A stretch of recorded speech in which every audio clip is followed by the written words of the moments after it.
Made in Veneto, piccole aziende dinamiche, flessibili, capaci di realizzare prodotti unici e su misura. Una formula vincente. Tra il 2015 e il 2019 il manifatturiero francese ha segnato un più 2,1%, quello tedesco è cresciuto del 5,4%, ma meglio di tutti ha fatto il Veneto con un aumento dell'8,1%. Il 93% delle nostre imprese sono imprese che hanno meno di 9 dipendenti e questa è una forza e un'eccellenza per tutto il tessuto economico del Veneto.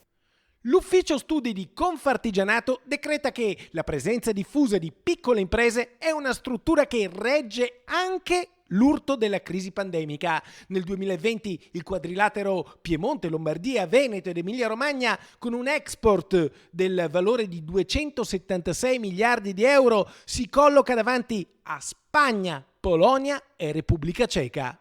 Abbiamo 3 settori che stanno trainando la ripresa e sono il settore della meccanica, il settore della moda e i settori del mobile. Per tessile, abbigliamento e pelle, Vicenza è la terza provincia esportatrice in Italia di prodotti alla moda e la sesta per i mobili. Per quanto riguarda i macchinari, il Veneto è la terza regione esportatrice italiana con 11,6 miliardi di euro. Ma le piccole aziende vicentine e venete vengono rallentate dai limiti della burocrazia, della fiscalità e della giustizia.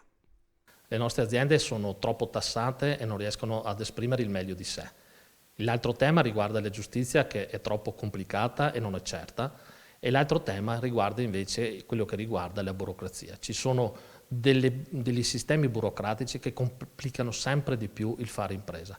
Ma a danneggiare le piccole aziende oggi è anche la carenza di materie prime e la difficoltà di trovare personale specializzato. Il sistema dell'istruzione tecnica è stato trascurato negli ultimi decenni e ora andrebbe rinnovato e sostenuto. In mezzo a tutte queste difficoltà stiamo dimostrando di essere un'eccellenza.